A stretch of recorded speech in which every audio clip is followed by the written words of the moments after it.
Halo Sobat Invest dimanapun Anda berada. Saya akan lanjutkan pembahasan analisa fundamental saham Arwana Citra Mulia Tbk. Saham Arena ini adalah emiten yang bergerak di bidang produksi dan distribusi keramik. Seperti yang sudah saya jelaskan di episode pertama, emiten ini mendapatkan benefit atas penurunan harga gas industri ke $6 per MMBTU. Seperti biasa, video episode kedua adalah analisa kuantitatif emiten. Kali ini saya akan melakukan tinjauan laporan keuangan kuartal 1 tahun 2021, Arwana Citra Mulia Tbk.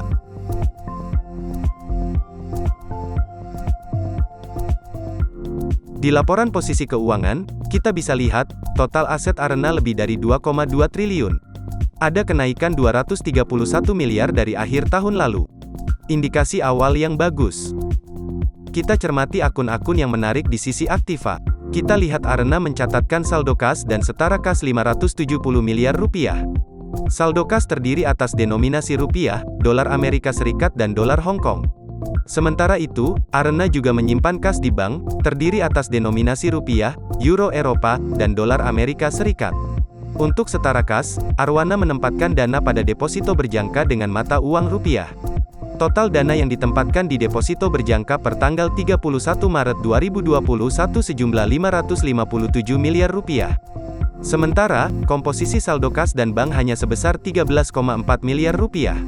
Deposito berjangka Arena memperoleh tingkat bunga tahunan, masing-masing antara 2,00% sampai 3,70%. Untuk akun piutang usaha, komposisi piutang usaha pihak berelasi sangat besar, jika dibandingkan piutang pihak ketiga. Piutang pihak berelasi ini bagaikan pedang bermata dua. Di satu sisi, ini bisa mengindikasikan hal-hal yang baik. Tapi, kadang-kadang, digunakan juga oleh emiten yang nakal, untuk melakukan hal-hal yang manipulatif. Kita telaah lebih dalam. Dari total saldo piutang pihak berelasi ini, komposisi terbesar adalah piutang usaha kepada PT Catur Sentosa Adiprana Tbk. Emiten ini juga melantai di Bursa Efek Indonesia, dengan kode tiker CSAP. Perusahaan ini bergerak di bidang perdagangan retail. Saya yakin Anda tahu toko Mitra Ten, toko retail modern yang menjual bahan bangunan dan perlengkapan rumah. Jaringan toko tersebut merupakan bisnis emiten CSAP. Nanti kita akan temukan lagi transaksi-transaksi keuangan kepada CSAP, di banyak akun Arena. Tidak ada lagi akun di aset lancar yang menarik untuk kita cermati saat ini. Total aset lancar per akhir Maret lalu adalah 1,3 triliun rupiah. Kita lanjut ke bagian aset tidak lancar, atau aset jangka panjang. Hanya ada 3 akun di bagian ini. Jadi, kita fokus ke akun aset tetap saja. Akun ini terdiri atas tanah, bangunan dan prasarana, mesin dan peralatan pabrik, peralatan dan perabot kantor, kendaraan, perlengkapan teknik dan laboratorium.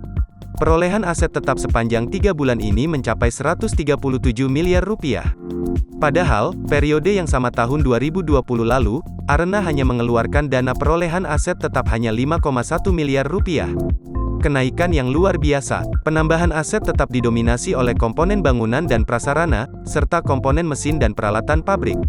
Ini menjadi indikasi kegiatan ekspansi Arena di tahun ini, antara ekspansi plan 4 atau plan 5.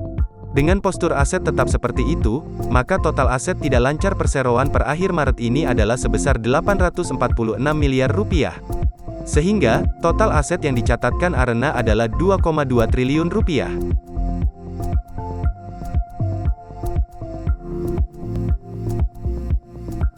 Kita masuk ke sisi pasifa.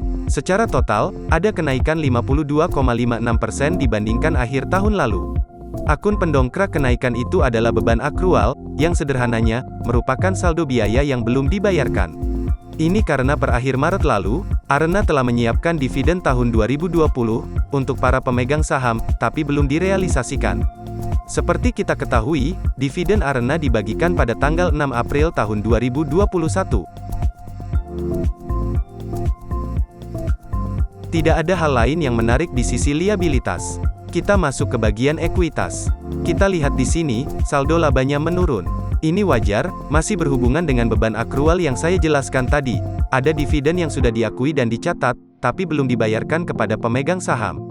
Jadi, atas dividen ini, sudah dikurangkan dari modal mereka, yang berpasangan dengan penambahan nilai ke akun beban akrual tadi. Selanjutnya, per tanggal 6 April saldo beban akrual akan berkurang, seiring dengan pencairan dividen yang dilakukan. Itulah hubungan-hubungan yang terjadi atas satu transaksi dividen.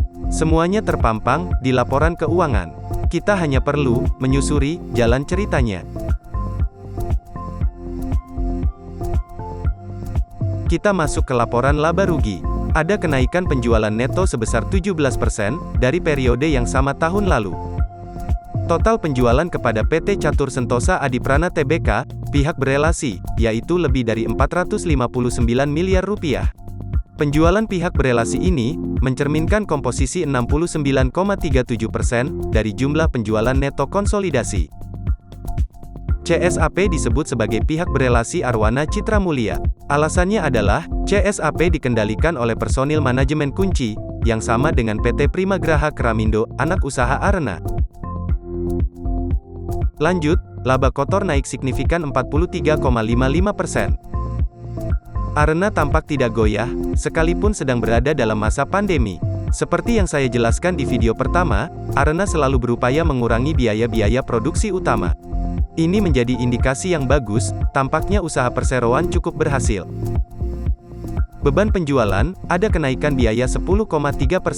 Diketahui, ada kenaikan signifikan di komponen pengangkutan dan pengiriman. Beban umum administrasi, ada kenaikan komponen gaji upah dan kesejahteraan karyawan. Dengan figur seperti ini, maka laba usaha Arena meroket hampir 2 kali lipat menjadi 153 miliar rupiah. Sehingga, laba tahun berjalan dicatatkan Arena senilai 119 miliar.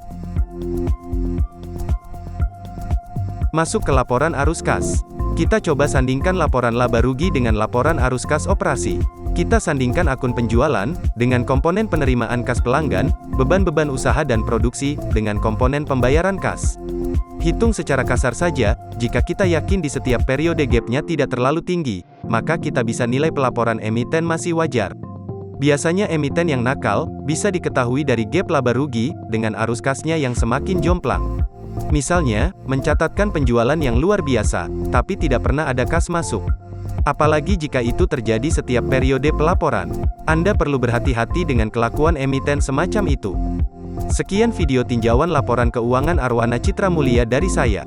Video ini merupakan bagian dari seri analisis fundamental pada level emiten. Di video selanjutnya, saya akan jabarkan indikator dan rasio-rasio keuangan Arwana Citra Mulia Tbk. Subscribe channel ini untuk selalu mendapatkan wawasan baru tentang investasi. Stay healthy and happy investing.